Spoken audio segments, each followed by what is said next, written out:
Our newest legendary for August is going to be female Alear, and what a surprise. I did not expect her to show up this soon, but it seems that we're jumping right into the engaged legendaries, which means we could get future ones. Let's start off with her PRF weapon. Okay, so we have Dragon's Fist, and even though this says Dragon's Fist, it's actually just a dragon weapon, which kind of sucks. I really wish they would introduce fist weapons already. Anyways though, this has slaying, it has a dual phase brave attack, so it doesn't matter if the foe initiates or you do, you will always get a brave hit. And then at start of combat, if her HP is greater than 25%, she's gonna get plus $5 stats, pretty typical there. But she'll also inflict attack speed, defense, and res minus X on the foe during combat, where X equals the number of allies from distinct titles. So you essentially have to have different games around her to get the full effect, right? So this is essentially the same as we had with base female Alear, right? She can just get a ton of stats, and this is really important when you're trying to go for a speed OMNITANK or something like that, right? Being able to get 15 speed is really strong, so that's already nice. She gets damage reduction from area of effect specials and from the foe's first attack equal to 40%. And to be clear, this does work against brave attacks. So they've been just notifying this on the newer units. We saw this on Brave Corn as well. So she'll get 40% damage against both hits if it's a catcher ball, which is really a big deal. And then lastly, she gets dragon adaptive damage. I'll be honest, overall this weapon seems pretty basic, but it is quite strong, right? You get the damage reduction you need, you get the adaptive damage, you get a lot of stats, which is always important, especially as an OMNITANK, and you get that brave hit, and you really can't underestimate that ever, right? Being able to just have slaying plus brave means that you're going to be able to proc specials pretty consistently. Okay, let's move on to her preference special, Dragon Blast. It's a 3 cooldown special. It boosts the special damage by 50% of her speed. 50% is a lot of damage.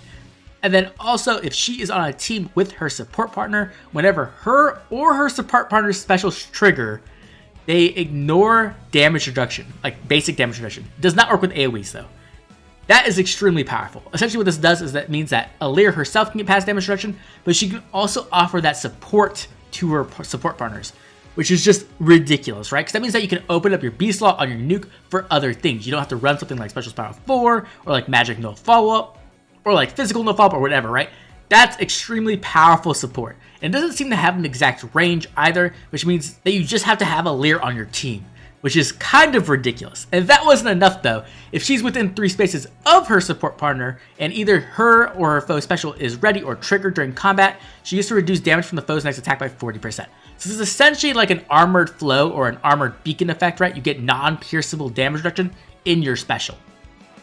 This is absurd. This is a stupid special. The fact that you get 50% damage boost from your speed, which is a lot. You also get damage reduction piercing. It also has a support effect attached to it. And then you also get non-pierceable damage reduction. This is insane. This is an insanely powerful special. This reminds me of Twin Blades, but taken to an even higher level, which is kind of nuts to think about, right? Because this is also a brave unit. So this is just stupid. Oh my god, this special is ridiculously busted. We also have Attack Speed Finish 4, Null Seed Disrupt 4, which is a really strong special, I think, which is a really strong B skill. I think people are sleeping on a bit. The fact that it just gives you stats and the NCD effect and extra damage reduction is really nice. It means that Alear is going to be able to stack up damage reduction and then also have non-pierceable damage reduction thanks to her special. So that's going to be really nice, especially because she is a fast unit. So typically she'll be able to get no follow-up support from somewhere else, so she shouldn't be getting hit twice, which means that she should be able to survive pretty easily. And as a dragon, she can even run distant counter in her seal slot if you wanted to go that route, which means that she can get healing and more true damage from finish, which is a cool option as well. But finally, we do have a new C skill, an Attack Speed Pledge. And what this essentially is kind of like Attack Speed Oath 4, right? Where you get the attack and speed plus 6 at the beginning of combat, like the visible bonus if you're within 2 spaces of an ally. But instead of getting the warping effect, you're going to get special cooldown charge plus 1. So essentially special acceleration, which is absurdly strong. That is very, very good. And then also, if you're within 2 spaces of an ally, you'll get that attack and speed plus 3, just like Attack Speed Oath 4. This is absurdly good, and in many ways this is better than warping, right? Because the thing about Attack Speed Oath is it's very nice to have that warping effect, to have the extra mobility, but in the current meta, Guidance 4 and Soaring Guidance 4 are so prevalent, a lot of times you don't need that warping, and what you're really getting is just a visible bonus and some stats, right? The attack and speed plus 3. With this, getting special cooldown charge in your C slot is just absurd. It's going to allow you to optimize your build even more, which is kind of insane to think about, right? You could run this on Legendary Alm, and then you don't have to run Flash Sparrow anymore. You could run something else, right? You can like run attack speed finish 4 to get more true damage. You could run attack speed Hexblade to get like, you know, adaptive damage. Like the options are getting kind of insane with all these really powerful new skills coming out. Now the question is, who is it inheritable to, right? Is it still going to be locked to infantry and flyers, or are we going to be able to give this to other people like, you know, cabs or armors? That's what's really to be seen, because cabs really do need another source. Right now they're kind of reliant on heavy blade, and so are flyers. So at the very least, I expect flyers to get this, which will be really nice, because this will allow them to essentially be better at gale forcing, which is something they definitely want to be able to do. This is going to be a very highly desirable skill for sure. The thing is, it's on a very good unit. Okay, so overall, how do I feel about female Alear? Well, she's looking really powerful, right? Like, this is essentially like a OMNITANK on crack. She has almost all the things you really want, right? She's going to have a ton of firepower thanks to having a brave weapon. She has a ton of stats thanks to her weapon as well. She is able to stack damage reduction. She comes with Null Seed Disrupt 4, which is honestly one of the better B skills for OMNITANKs at the moment, because it just removes a complete weakness, right? A unit like Legendary Hinoka or Legendary Alm who wants to come in and hit her, well, she's going to be able to double back. And a lot of times she's going to be able to kill thanks to being able to proc Dragon Blast pretty reliably. The only thing that you really have to be concerned about is guard itself, right? Because she does have slaying, but her special is a 3 cooldown special, meaning that if there is no guard, she'll be able to hit and then proc Dragon Blast. But if there is guard, then it's going to be a little bit more tricky. You're going to need to have some way to either get the special down somehow, or some way to give her tempo, like Legendary Female Byleth. But overall, this is a very, very strong kit. Like, this Alear looks insanely strong as an OMNITANK, and I'm kind of afraid to run into her, to be honest. Now, as I was mentioning earlier, there are some weaknesses in her kit for sure. One of that being weak to guard, because she doesn't have like any kind of anti-guard or anything like that. And the other, I would say, is just her color. Being a green dragon is not the best place to be right now. And the reason for that is that red is so dominant in the meta at the moment that she's going to struggle a bit against some of the more powerful nukes, like Legendary Hinoka, who's going to be able to hit her really hard, or like Legendary Veronica, right? Just always having color disadvantage is not ideal. The other thing is that as a dragon, she does have that dragon weakness, which is something you're going to have to be concerned about as well, because whenever you're getting hit by dragon effective weapons, that's something you can struggle with. The best thing though is that she is extremely fast, it seems, and she also has that brave weapon. So that means most of the time she's not going to be getting hit twice, she's going to be hitting twice back in retaliation, and she can even quad probably reliably as well.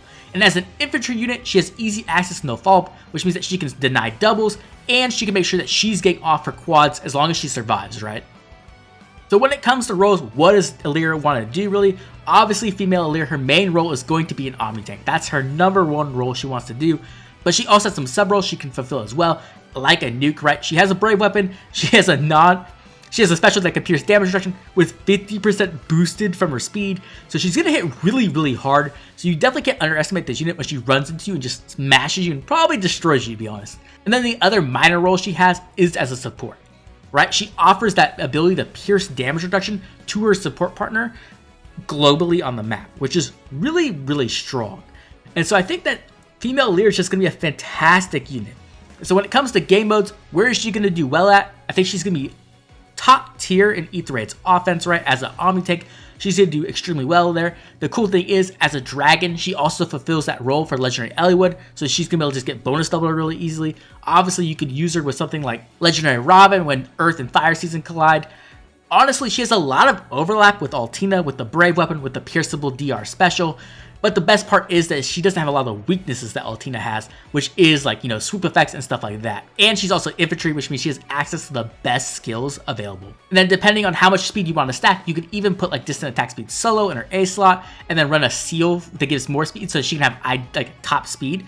But you also don't have to do that because she has a brave weapon, which means she doesn't necessarily have to win every single speed check. The other game mode she's going to excel in is Arena, of course. She's going to be a high-scoring infantry unit, so if you merge her up, she's going to do extremely well there. I could see her being in Summoner Duels as a raid boss. She doesn't have distant counter built into her weapon, so you can run her with like Might of Myriads, right? And then you can run a really optimal build and run a lot of support, and she's going to be really difficult to deal with. The only place I don't really expect to see her is in Aether Raid's defense. Typically, when you have a frontline unit, you really want like a near save unit, or like maybe Medius, right? You want some kind of support that's going to help there. And the thing is, Alear's support doesn't work on ARD, right? Because it's based off a support partner. So she's not going to be able to give that DR piercing on ARD. So I think that's going to be the only place you really won't see her. But I expect to see her literally everywhere else. She looks extremely powerful. Okay, let's move on and talk about the rest of the banner. So in the rest of the banner, we have green as the #1 color for sure. The share between Alear, Robin, and Ninian is just absolutely absurd. This is by far one of the best green pools we've ever had, especially if you don't have any of these units. If you're going for merges, it's not the biggest deal because you really don't need to score all that high in Arena nowadays. You just really need the bonus legendary to do the best. But if you are like an Arena fanatic, this is a great place to summon because you're going to be getting fire, water, and earth legendaries. So you're going to be able to build 3 different arena cores at the same time. And the best part is, these are going to be 3 of the best arena units in the game. Robin is absolutely insane. It's just completely game-changing. Nini is one of the best dancers in my opinion. And now Alear is going to probably be one of the best OMNITANKs. So this share in green is stupid. And because it's green, it also has the best rates, which is something you definitely have to consider. So if you don't have any of these units, I definitely would recommend pulling a little bit at the very least, because that is really strong. The second best color is probably going to be colorless. And the thing is, this is a bit of like an iffy pool.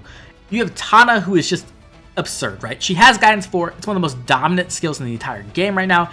It completely dominates SD, and it's very, very good on Ether Raid's offense and defense. So if you don't have a copy of Guidance 4, like trying to go and gang it here is, you know, it's such a powerful skill.